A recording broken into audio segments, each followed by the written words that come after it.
I love myths, urban legends, paranormal stories, and chronicles of unexplainable mysteries and phenomena. As a kid, I actively sought books and articles on the topic, no matter how vaguely related.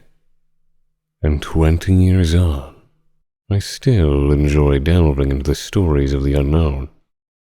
The difference being, 20 years ago, I didn't have access to the wonderful World Wide Web.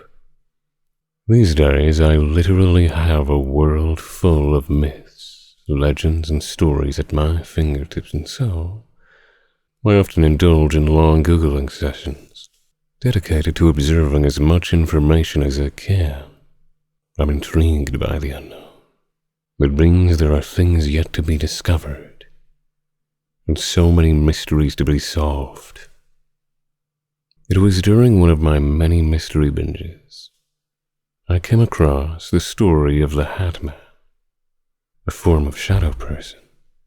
Now, I stumbled across the legend of the shadow people completely by accident, flicking through random links on Wikipedia one night, but it was related to an article about the Hat Man which piqued my interest greatly.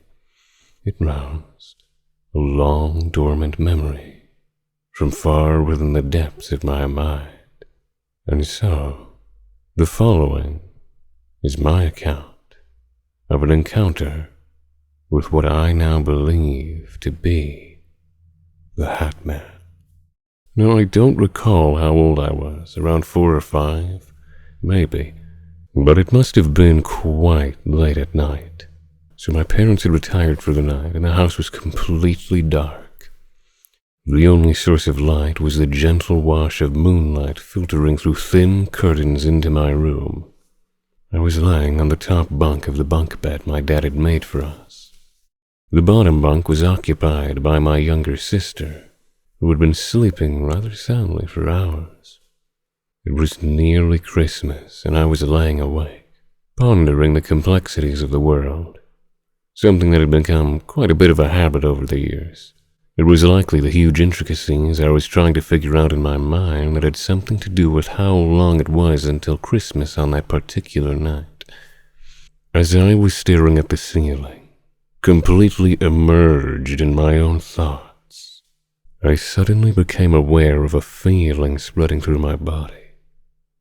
A chill went up my back, making my hair stand on end. If I'd been close to falling asleep, I was wide awake now. I held my breath and laid stone still, straining to hear something that would give me a clue as to what it was that had held me on the edge so suddenly. But I heard nothing, other than my sister's rhythmic, deep breathing from the bed below. When I couldn't hold my breath anymore, I let it go as quietly as I could, and I heard nothing. Nothing out of the ordinary, at least. So after a few more minutes of lying as still as possible, I decided to roll onto my side so I could see out the bathroom door into the hallway. I did this in such a way that it would seem to anybody looking in on me as though I was just rolling over in my sleep, just in case one of my parents came in and gave me an earful for not being asleep. As I completed my expert maneuver, I heard a noise in the hallway, which was a relief to me at the time. I just thought it was my dad checking on something in the house. But as the footsteps drew nearer to my bedroom door, a wave of unease washed over me again. Now, my dad was always very careful about being as quiet as possible, especially when walking around with the lights out so as not to wake any one of us. Listening to this particular set of footsteps, I wondered if this was my mom, because the perpetrator seemed to be making no attempts to mask their sounds. I pondered this curiously as a figure emerged from the hallway and came to a stop in the doorway of my bedroom. Once again, I found myself holding my breath and trying to be as still as possible. The figure stood in my doorway, breathing loudly. It was definitely a man, judging by the sound of the breathing alone, and for a few minutes I relaxed, thinking it was my dad after all. I started breathing again and closed my eyes, pretending to be asleep. But the sound of the breathing stayed in the doorway.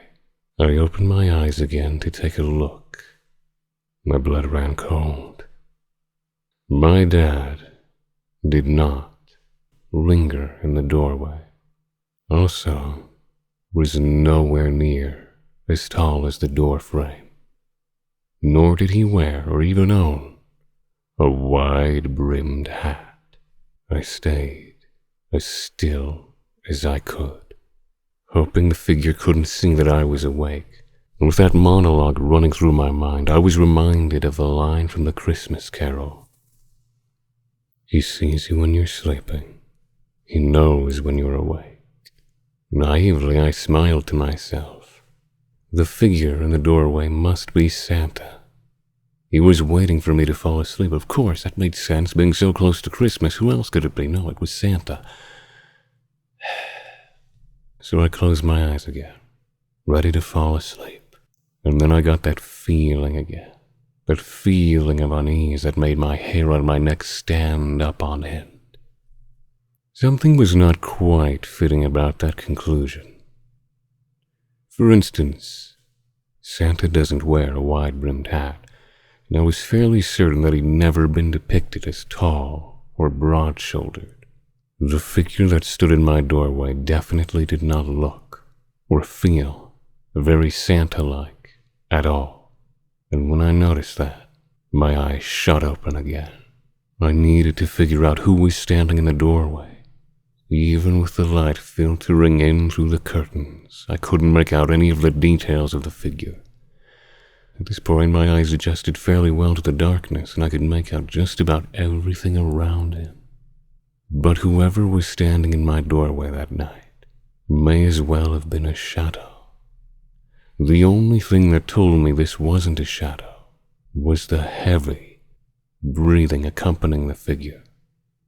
And just as I felt like I couldn't stay still any longer, the shadow man took one last deep breath, receded from the doorway, and seemed to melt away into nothingness. By this stage, I imagine a lot of kids would have cried out to their parents, or at the very least thrown their covers over their heads, but I did neither. Instead, I just lied there, pondering my new mystery of the night. Christmas completely forgotten until I fell asleep. I remember asking both of my parents the following morning whether they'd spent any time looking in on my sister and me the night before. After a while, I just sort of shrugged it off. Never happened again. Every now and then, though, the memory would spring into my mind, especially during my nighttime ponderings. Although I thought about it less and less as time went on, one night I saw a picture accompanying the Wikipedia article. The one on a folk tale called The Hat Man. I'd almost forgotten it completely. To this day, I have no idea what it was, but the picture of the Hat Man that I saw on the internet is exactly what I remember in my doorway.